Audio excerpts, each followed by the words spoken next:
Hi, welcome to Paul's Tackle Reviews. My name's Paul Cresswell. The purpose of this YouTube channel is to give you some real life reviews of tackle that's been out on the bank, tried and tested by an unsponsored, unbiased angler, and that's me. So today I'm doing a Paul's Tackle Awards number 2. So I did a video few weeks ago, seemed very popular, people like it. I was giving my views on lots of things. They were all cheap items of tackle under a tenner. Today I've got another 9 categories that I'm going to take you through. This isn't poles, reels or rods, because we all between us, we don't get to use that many, so everything is far more subjective. I'm taking you through small stuff. Everything today is under 20 quid. Quite a lot of it's under £10, and I've used various manufacturers' types of these gear. I haven't used everything out there, but I'm going to give you my comments. It's up to you. Just because something works for me doesn't mean it's going to work for you, but I'll give you all the information and it might give you some ideas.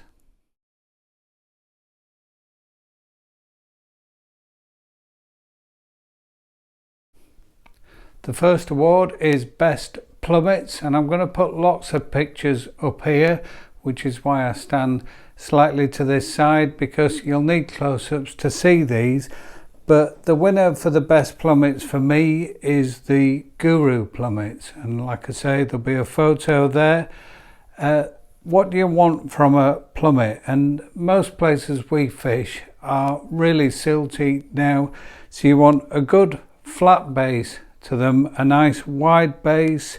You need it to be able to put it on and off quickly, and importantly, you might have a bait band on there, so you need to get that through. So you need a nice good wide opening at the top, and then you want somewhere to put your hook that's secure and safe and doesn't damage your hook. Of course, with Guru that'll be orange. I've used these now for a really long time, probably since Guru launched them. I've got the 20 gram and the 30 gram. I use the 20 for 90% of what I want to do. Plenty wide enough, great, goes in my side tray, my shallow draw, and I can still shut the draw. But I also carry the 30 grams for much deeper venues. When I'm on the canal, I just find you get a better reading using a bigger plummet.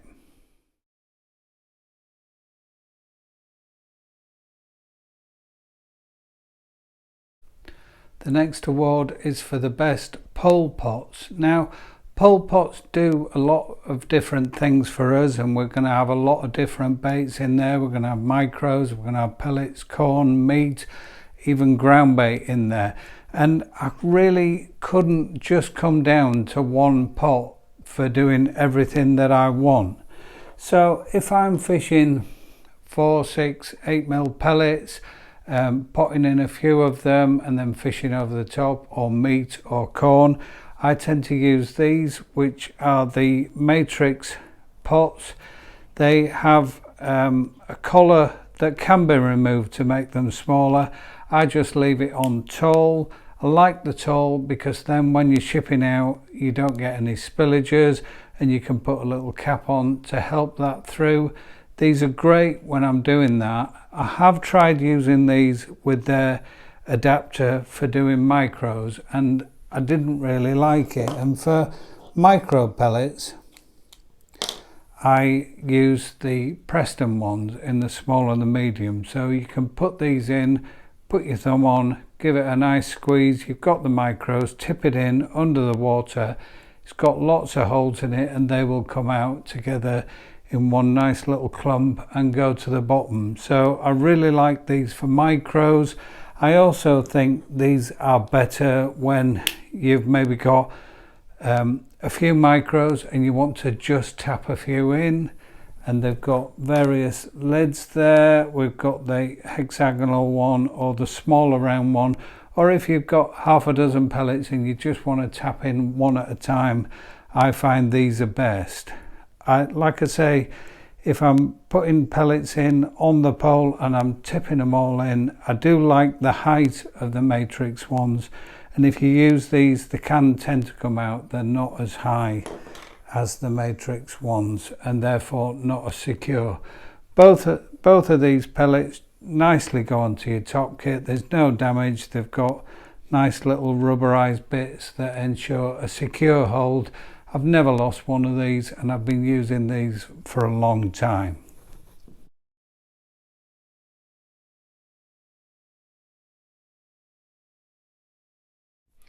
The best pole accessory is going to the Preston Innovations rig hookups, and these have been out some time. You get 8 in a packet, that for about £1.99. There's various colours, black, white, blue and green. Smaller one really for fishing, kind of margin length kits, and then the bigger ones go on your main elasticated bigger section. I want to say number 3 because I'm old school, but quite often it's number 2 and number 1.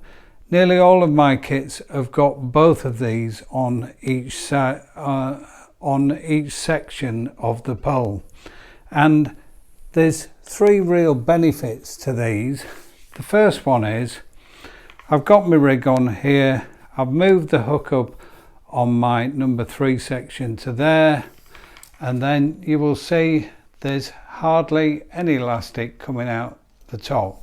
Now, in the old days, everybody used to just put that in the bottom of your pole there, and we'd all have loads of elastic hanging out the top, all exposed to sunlight, all exposed to damage, and it wouldn't last as long. So these help preserve your elastic. The other 2 uses I've got for them, so I'll still hook it in the bottom to work out so I can mark my depth on the pole, so I've hooked it in the bottom. But you can see there, this is about a 4.5 foot deep rig that I've got. I've then put the top marker as a depth marker, and that's not going to move during normal use. You do have to give them a bit of force to move them, so that sits there. So you've got a nice ready reference there of where it is without marking your kit, and then you can mark around that if you've got deeper or shallower lines as well. But I find that really useful. The final thing, I went for a light session, and all of a sudden I found I didn't have strong enough elastic with me, because the big fish really turned up, and I think I got a 9 Duraslip, and I really wanted a 13 to be honest.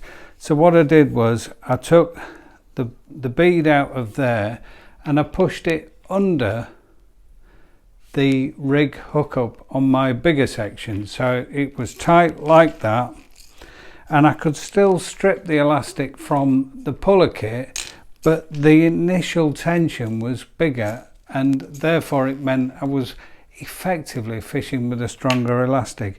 It's a bit of a workaround, but it did work for me. It never came out from under the rig hookup. Like I say, you can still strip elastic, and it was a real good way of just increasing the tension.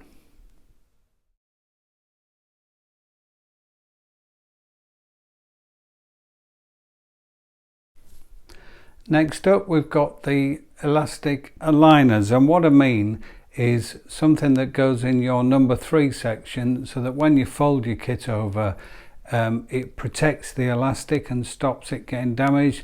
And I'll put a photo there of one I've got on quite a few of my top kits, which works great. It's green, you can get all different colours, they're all on eBay, no problems. And when you put your top kit together, it helps align the elastic straighter, so it's not touching the walls of the pole as much when maybe you've got a fish on, and it helps the elastic work better.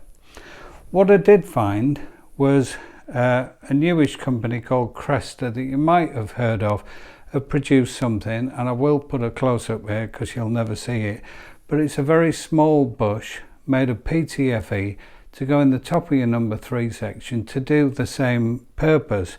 Now they come in various sizes. I ordered the 11.5mm. I've got a Maver Powerlight section top kit there. I did have to get my little Dremel tool and just shave a bit off, but I didn't have to glue it in. It then went securely in the top of my number 3.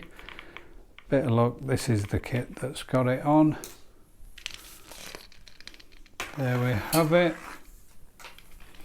So you can see there that when the kit's folded over, it gives some protection to the elastic. But the other side to it, no doubt I've now got the rig wrapped around everything.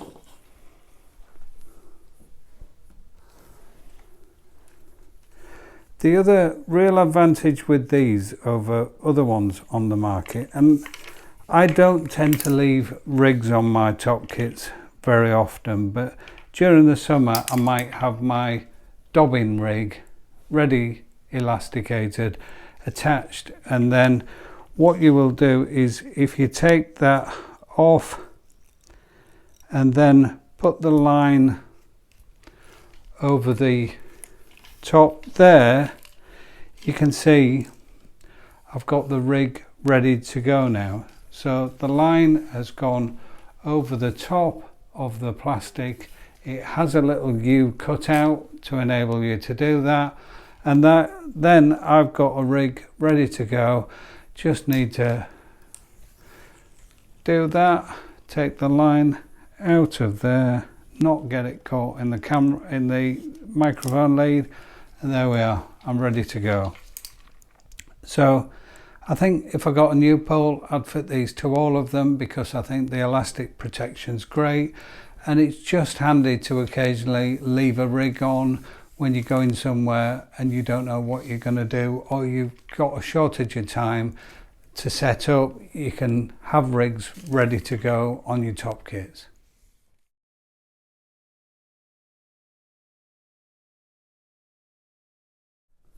Next award, best landing net. I've had this net now at least 3 months, and it's a Maver signature hyper light landing net, and it's a rubber net, and I've used rubber nets for some time. Now some people say, oh, with rubber nets the fish thrash around more in them. It's not something I've ever found, and I don't think that that's the case for me. I don't know if it's a bit of an urban myth. People say it and then somebody else says it, and then all of a sudden I heard that rumour, I started it kind of situation. But this is the Maver. It's 55 by 45, and I do think that's a better way for manufacturers to describe the size of nets. This 18 inch, 20 inch, 16 inch, what does that mean? Well, it actually means that width. So this is the 18 inch, which is 45 centimeters, but that measurement is also important when you're looking at a landing net. So why do I like this one so much? Well, it's described as hyper light, and it is a very light net, and I've weighed this and it weighs around 260 grams, which is light for an 18 inch landing net.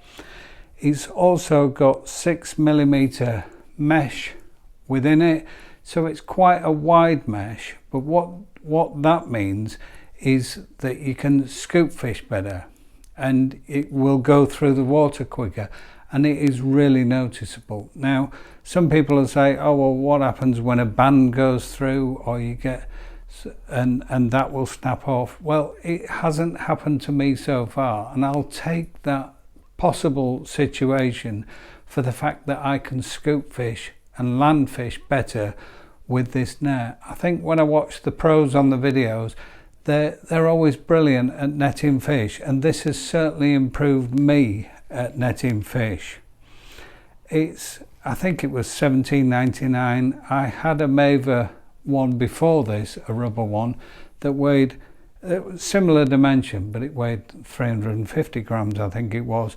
But it was rubber and it lasts a really long time. And the other thing about rubber nets, you wouldn't even know that had been out and had a load of smeggy fish all over it.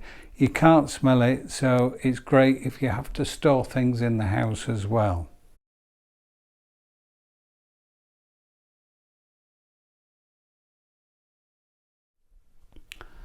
Now we're on to the best pole protector bung, and by that I mean a bung you put in the end of the biggest section. You use it so that if you bang it into a tree, a fence, or it topples off the roller onto the ground, you're protecting the end of the big sections of your pole. And the big sections are the expensive sections, so I would highly recommend that you do this.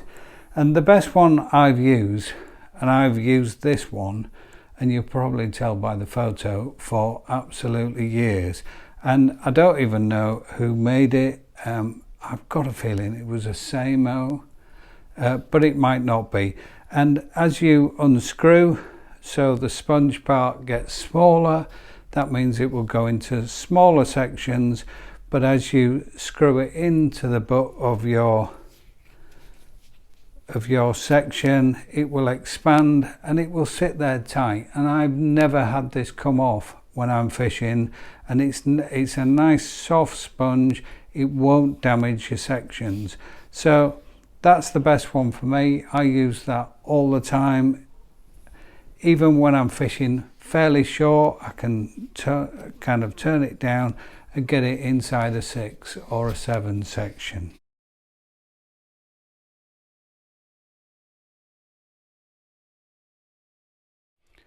Hook lengths, we all carry far too many of them, but we need something to carry them in on. But I now use 2, apart from my method feeder hook lengths. I've got the small matrix. Now it only does 4 and 6 inch lengths in here. Now if I'm fishing smaller than that, I tend to cut a 6 inch one down and make it maybe into a 3 inch if that's what you need. But I've got that full. There's really good pegs to put them on, nice pins at the other end. There's also in the middle of the box, you can see there's 3, which is to help you when you're measuring where to put the loop and how to tie them. They float, and I've tested that. They work on magnets and they're waterproof, and they're really, really lightweight. And I've also got the long one as well. I've even got some short hook lengths in there. This one you can do 4, 6, 8, 10 and 12 inch hook lengths. So more flexibility in the big one. Both are great design. I think they're between 10 and 15 quid. Really great. I do use the Preston Mag Store, and I tend to buy them in the shop and put them straight in there for my method hook lengths, but this is for all my pole and waggler hook lengths.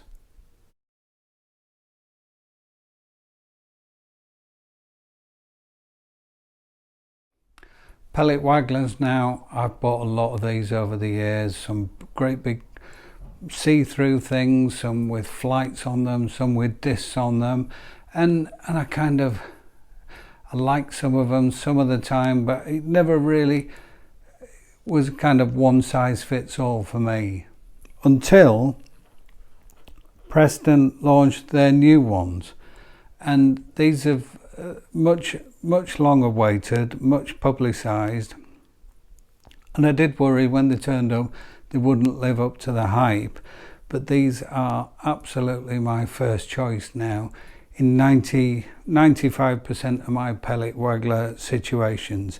I've got a 2, 3, 4 and a 6 gram. I only haven't got 5 because they sell out as quick as they come into the shop. They fly beautifully. They are weighted and loaded at the bottom. They don't dive on impact, hardly at all. They're set straight away, really visible to see in all conditions. It's not a great big thick one like maybe we used to use in the past, but I think we have to get more toned down than maybe some of the big fat ones. I remember somebody once casting something that looked like an ice cream cone and the fish hooked itself, but the fish have wised up to what it's all about. But I've caught tons of fish with these, no complaints other than maybe I could do with an 8-gram one. Just occasionally you need to go a little bit further, or there's an island or a feature, but these really work great. I've caught lots of fish, a couple of little float rubbers either side, no shot required, slide it up and down, find the depth. Brilliant piece of kit.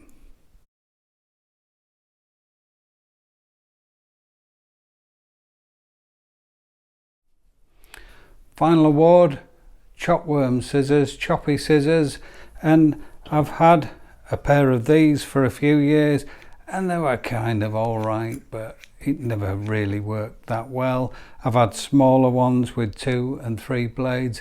I've even tried one of those food chopper things, I think Gabellino do, where you pull the cord and it whizzes round, but I've never felt in control and be able to produce exactly what I wanted until I bought these, and these are the Cresta Choppie scissors. They're 15 quid, which you might think's a bit steep, but they really do they do the job, and there is nothing else I need now for chopping worms. There's 2 blades, they're very sharp, very well made and put together. A lot of anglers, and I've seen, I think it's John Arthur, sellotape 2 pairs together, and I would imagine it's pretty much like this in terms of the quality. I can chop really fine, I can control what I'm doing, I can do quite an amount. I carry this cut off of a drinking bottle, it still says Umbro on it there, and I put them in. There's a bit of mould in there, and I give them a chop in there, and then I know these scissors aren't going to go through the bottom. I'm not damaging a bait box, and that always comes with me when they come. They were, I think they are around £15, but it's kind of get those, tick in the Chopworm scissors department. They are absolutely brilliant. That's it for today. I hope you found that interesting. I'm not saying go out and buy everything that I buy, but maybe if you're struggling or you're thinking what shall I get in one particular category, this is my recommendation. It works for me, hopefully it'll work for you, but I've given you the information to make your own mind up. If you want to give me a like, that's great, helps spur me on with my videos.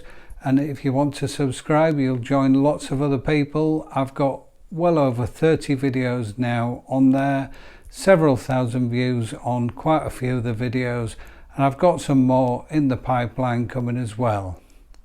Till next time, tight lines.